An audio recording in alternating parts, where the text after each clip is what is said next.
Made of অর্থ হলো তৈরি, মেড ফ্রম এর অর্থ হলো তৈরি। তাহলে what's the difference between made of and made from? Made from আর মেড অফ এর মধ্যে পার্থক্যটা কি? এখানে সিম্পল একটা প্রেপজিশনের পার্থক্য আমরা লক্ষ্য করছি, কিন্তু এই মেড অফ আর মেড ফ্রম এর ইউজটা জানা খুবই জরুরি, কারণ এটার জন্য একটা ব্যাপক অর্থের পরিবর্তন হতে পারে।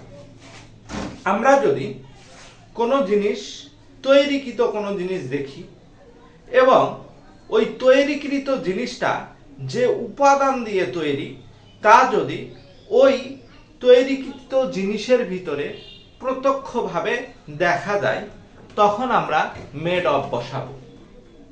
পক্ষান্তরে যখন একটা তৈরিকৃত জিনিস আমরা দেখতে পাচ্ছি এবং ওই জিনিসটা যে উপাদান দিয়ে তৈরি ওই উপাদানটা যদি সরাসরি বা প্রত্যক্ষভাবে ওই জিনিসটার ভিতরে দেখা না যায়, তাহলে আমরা মেড ফ্রম বসাবো।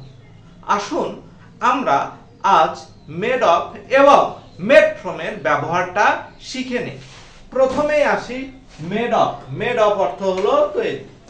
যে জিনিস দ্বারা তৈরি তা যদি ওই জিনিসটার ভিতরে দেখা যায়, তাহলে মেড অফ বসে।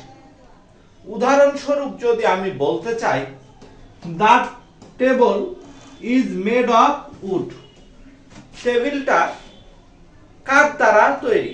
আমরা যে কোনো টেবিল যখন আমরা লক্ষ্য করি, টেবিলের উপরে যে কাঠটা থাকে সেই কাঠটা কিন্তু আমরা প্রত্যক্ষভাবে দেখতে পাই, অর্থাৎ টেবিলের ভিতরে কাঠটা প্রত্যক্ষভাবে আমরা দেখতে পাচ্ছি।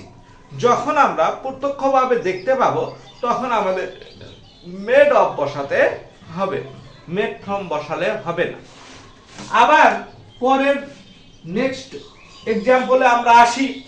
সেখানে দেখা যাচ্ছে লেখা আছে the chair is made of wood. Made of wood, চেয়ারটা কাঠের তৈরি। আমরা চেয়ার দেখতে পাই, চেয়ার কাঠের তৈরি। চেয়ারের ভিতরে আমরা কাঠ প্রত্যক্ষভাবে দেখতে পাই। সো এখানে মেড অফ বসছে। দ্য রিংস, আমরা জানি রিং, হাতের রিং, আংটি, ইজ মেড অফ গোল্ড। আমরা রিং এর ভিতর স্বর্ণটা প্রত্যক্ষভাবে দেখতে পাই। যখন আমরা প্রত্যক্ষভাবে দেখতে পাবো যে মেটেরিয়ালটা দিয়ে ওই বস্তুটা তৈরি করা হয়েছে, ওই মেটেরিয়ালটা যদি আমরা ডিরেক্টলি দেখতে পাই, তাহলে মেড অফ বসবে। এরপরে আসি মেড ফ্রম। মেড ফ্রম অর্থ হলো তৈরি। তাহলে কখন বসাবো?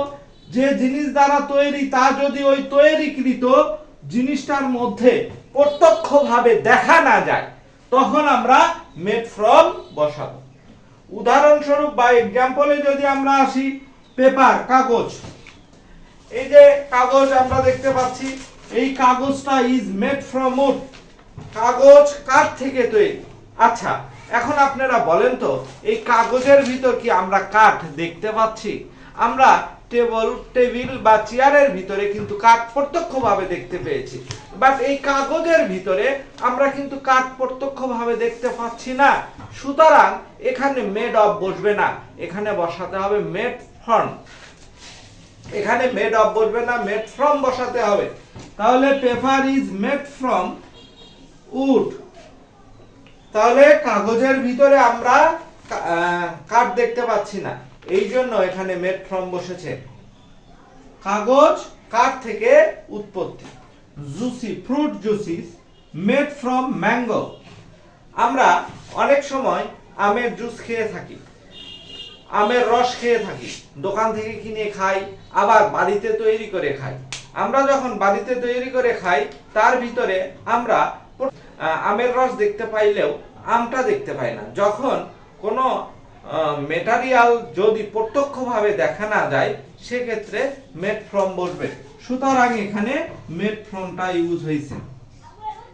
আমি আশা রাখি মেড ফ্রম এবং মেড অফ এর ব্যবহারটা সবাই প্রত্যক্ষ এবং পরোক্ষভাবে বুঝেছেন। ধন্যবাদ সবাইকে।